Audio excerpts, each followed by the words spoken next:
Hi guys, and welcome to The Rookie Reader. I am Jennifer. In today's vlog, this vlog is going to cover about a 3-week period of time. It took me a little longer to get through the books this time.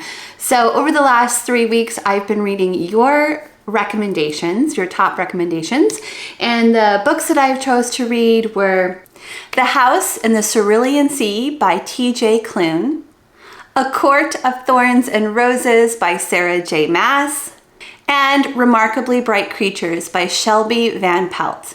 So those are the 3 books you're gonna get in this vlog. I had a lot of fun making this vlog. I hope you enjoy it. Let's go ahead and jump right in. I am so sad right now. So the first book I read for this vlog was in The House in the Cerulean Sea, and I just deleted all of the vlog footage from me reading that book. And it's, you know, vlog footage, when it comes to reading books, you can't replicate it because at least I can't replicate it. Like, I can't give you my honest reaction at different points in the book later on. It has to be in that moment. So I am so mad at myself. I can't figure out how to recover it. So you will see in just a second here, I'm going to show you my final thoughts on the book. And that was in real time. But before we get to that, let me tell you a little bit about the book. I know it's not the same as a vlog, but yeah, let me just share with you about this book. It's a super sweet book. I really enjoyed reading it. This is a book about a man, Linus Baker. He's a government worker, and his job is to check on, in the world that he lives in, there are magical beings. So his job is to go to the orphanages where magical being kids are being cared for, and his job is just to check up on them, make sure they're being treated well, and they're being taken care of and all that. So he works for the department in charge of magical youth. And at the beginning of the book, you get to see a little bit of what his life is like. He's a 40-something-year-old man, lives in a little apartment, has a cat who does not like him. And it doesn't come off like he's very appreciated at work, and work seems kind of like, you get to see him in the field at a school at first, and then you get to see him in the office, and in the office part, just not a happy place to work, the office part. So I think he does enjoy going out to the field though and meeting the kids. So that's the beginning, but he gets called into, what do they call it? It's so funny. Extremely upper management. Extremely upper management. They call him into their offices to talk to him, and they have a very special assignment for him. They're sending him to an orphanage that's more isolated. It's on an island, and it contains 6 very dangerous magical being children. When he gets to the island, he learns about the children. So there's a gnome, a sprite, a wyvern, some kind of green blob who has like things that come out of his head, and then eyeballs on each of the things. So he's eyes like this is what I'm picturing. A were Pomeranian, so this big, tall, big kid, and when he gets upset or nervous, he turns into a little Pomeranian. It's so cute. Oh, by the way, the thing with the little eyeballs, he was my favorite character. He was such a sweet thing. They don't know what he is. He's just like this blob, but he's obsessed with, it's the funniest thing, bellhops. He wants to be a bellhop someday. He's never been to a hotel, but he knows all about bellhops, and he knows about that they take care of people, carry their luggage and do other things, and they get tips, and he is adorable. I love him. And then finally, the 6th one is the Antichrist, and his name is Lucifer, and they call him Lucy. So he by far is the most dangerous out of all of them. So when he gets there, he meets the man that's in charge of the orphanage, and his name is Arthur Parnassus, and he's just wonderful. He's really, really good with the kids. So Linus he's sent there to determine whether or not this orphanage should be shut down. And as he gets to know the kids and gets to know Arthur, the man in charge of the kids, he just falls in love with everything. He falls in love with the island. He falls in love with the kids. He wants to care for them and help them, and he falls in love with Arthur, and it's a really sweet love story between those 2 guys. So he has to decide if he's going to shut down the orphanage or if he's going to keep it open. Like, on one hand, he's always been very business, right? In his past life, it's all about doing his job and doing it right and following the rules and by the book and traveling to this island and meeting these dangerous kids and seeing that they might, like, there's some danger element here. He's faced with this tough choice of, do I take away their home and make their life more difficult?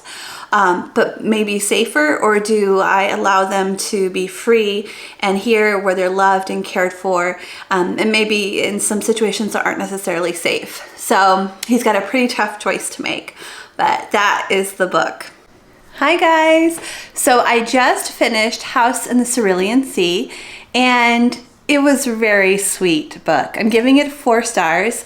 It was what I would call like a palate cleanser.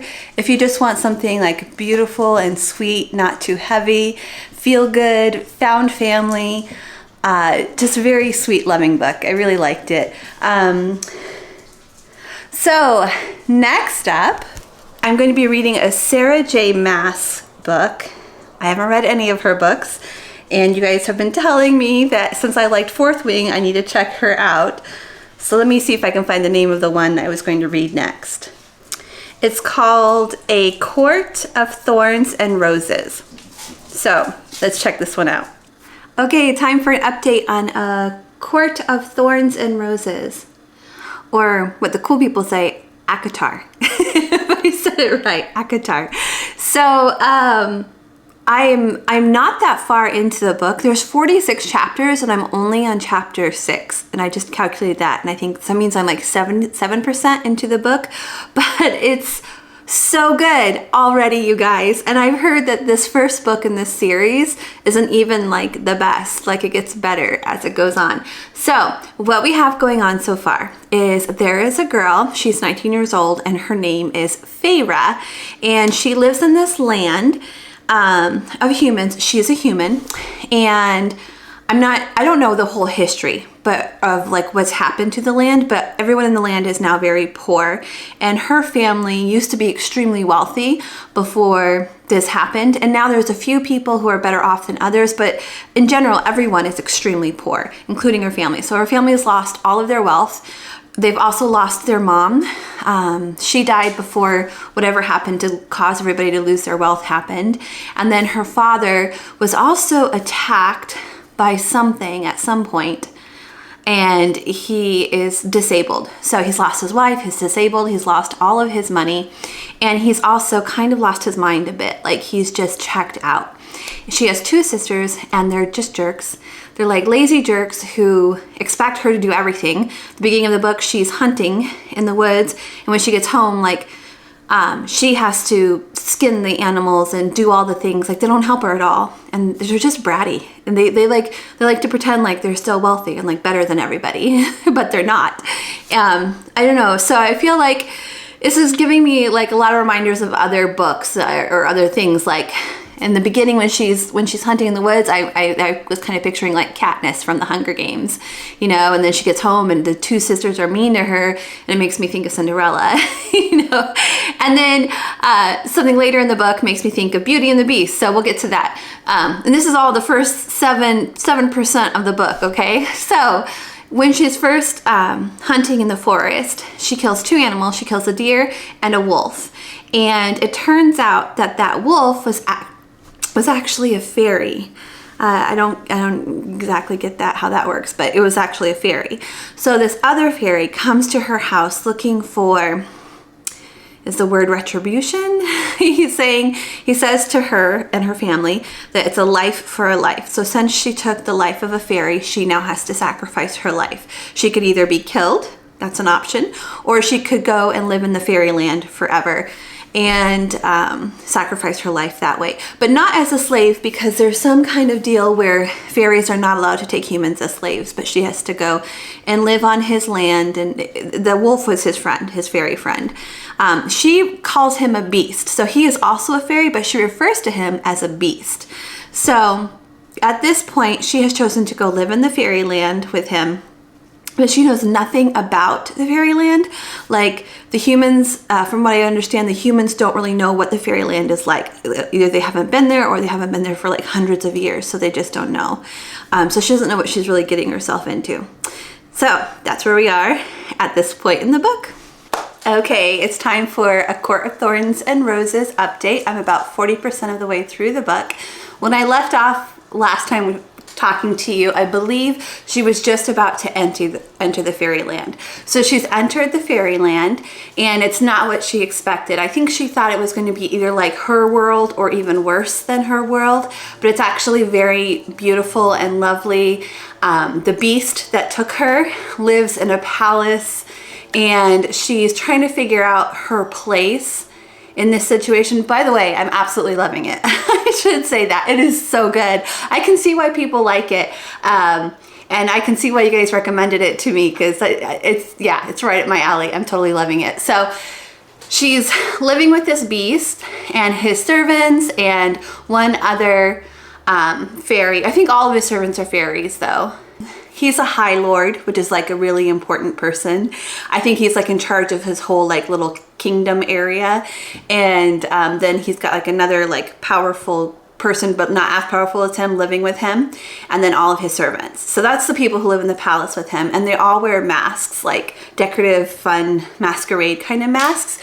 And at first she thought it was like a fashion statement, but there's a Blythe, which I think is like a curse on them.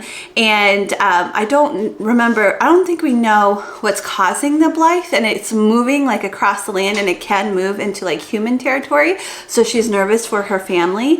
But because of the Blythe, this High Lord that she lives with is not as powerful as he usually is. He's still like extremely powerful, but he's lost some of his power because of this Blythe.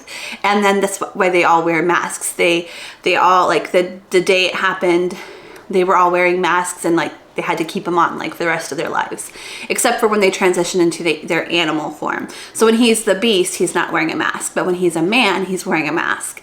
So anyways, so she's just getting to know her, you know, the palace, the grounds. She's encountered several like other dangerous creatures outside on the palace grounds. So we got to meet different kinds of creatures or beings, and they're all dangerous at this point. So it's encouraging her to stay, but she's not a slave. She's more like, it's very much like Beauty and the Beast, where Beauty wasn't a slave, but she was not allowed to leave either. She had to stay there and live with him. This is very much the same kind of situation. But I'm not getting any like romantic vibes at all between these two. So I don't think that's where we're going with the story. I don't think these two are going to be romantic. One more quick thing. I said that there's no romantic vibes, and there's not. I'm not getting that. But I do feel like she's becoming friends with the two like lords that she lives with. I think the one is the High Lord, who's his palace where they're living, and then the other one I think is also a lord, but like a lower lord, and she's becoming friends with them for sure.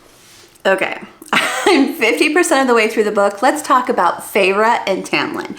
Feyre is the human. Tamlin is the High Lord who captured her and took her back to the fairy world. And then there's also Lucien, who lives at the castle with them, or palace with them. I don't know if it's castle, palace, that kind of thing. He lives there.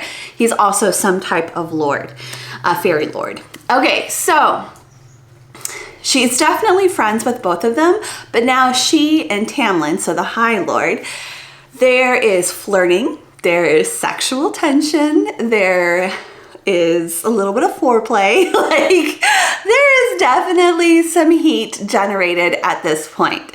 So we haven't gone there yet, but there's definitely suggestions that this might be the way it's going. So they started out as friends. Well, they started out as an enemy captor. They became friends, and now things are starting to get a little interesting as far as relationship goes.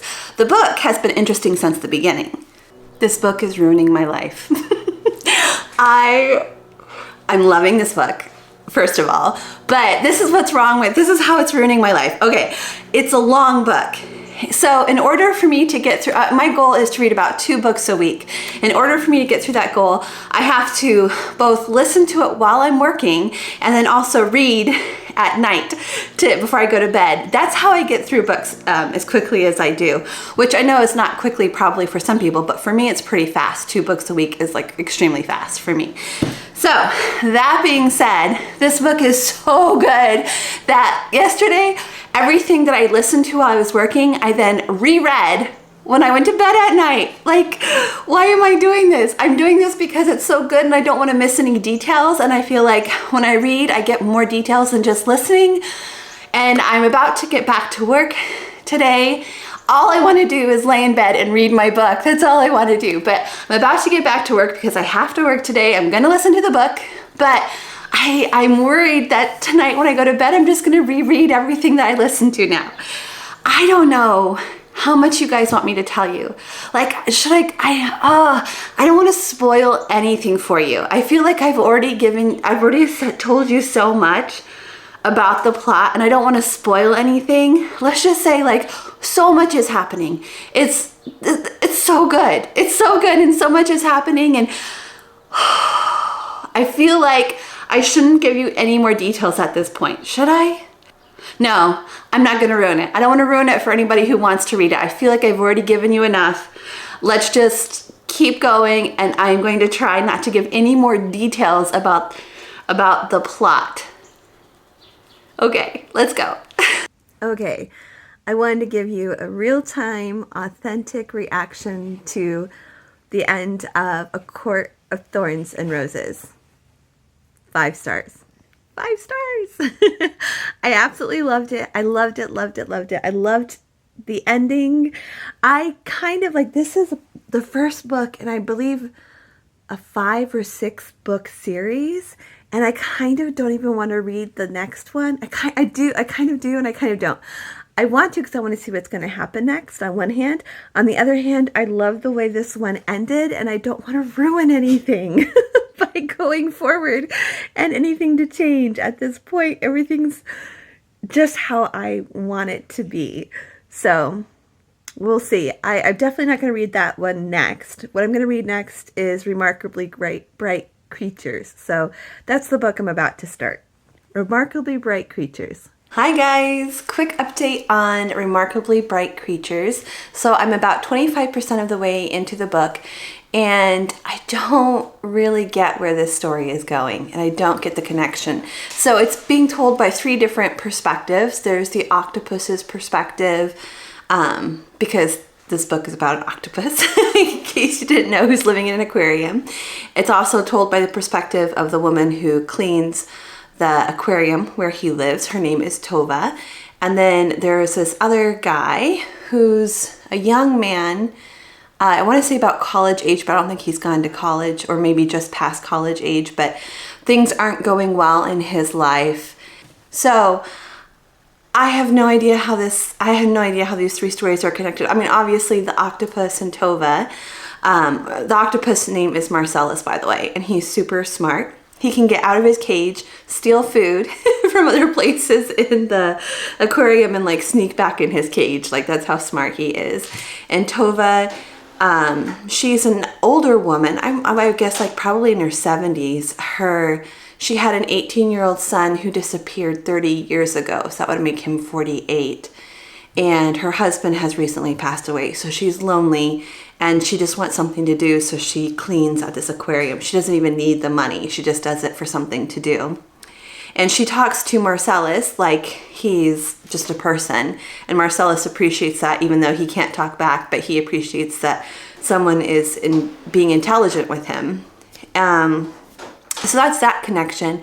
But I have no idea, like, this other guy. So this other guy, he just lost his job. He just lost his girlfriend. Like I said, he's in his early, like, 20s, I believe, but hasn't gone to college. He was raised by an aunt because his mom was a drug addict. I don't know if his mom passed away or is just, like, a loser that, like, she did leave him with the aunt when he was a kid, but I don't know if she's alive somewhere or if she passed away. But I don't know what his connection to these other 2 are. So that's where we're at this point. I don't really see like a story happening per se, more of like just background knowledge at this point. So I have no idea what's going to happen going forward. But this is a highly rated book. A lot of people like it. So I'm going to keep going.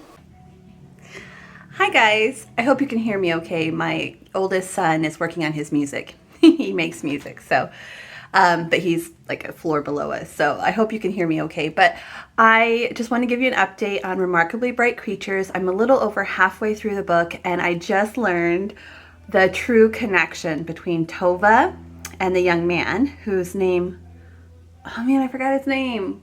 But I just learned the true connection between them. So he left his situation to go in search of his father, and his birth father, and he ends up in the same town where Tova and the octopus live. And Tova was injured at work, so he ends up taking over her position at work to while she's off healing from her injury. I think she has a really bad sprained ankle, but there's a deeper connection, and I don't want to tell you what it is, but when I learned it, I was like, oh. So I'm going to go ahead and keep going, and I'll update you in a little bit. Okay, final update on Remarkably Bright Creatures. So I finished the book. I don't want to spoil anything for you, so I'm just going to say this was a really beautiful book. It was beautifully written. There were beautiful stories here. It didn't necessarily end the way I hoped it would end, but I like the way it ended. It's a 4-star book for me. Definitely would recommend this book. It reminded me a lot of The House in the Cerulean Sea, where they were both kind of like palate cleansers, both nice, mellow, good, fun stories to read that make you feel good.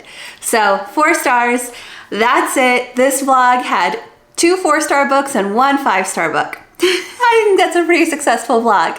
Thank you guys so much for watching. If you enjoyed today's video, please give it a thumbs up, and I'll see you again next time. Bye everyone.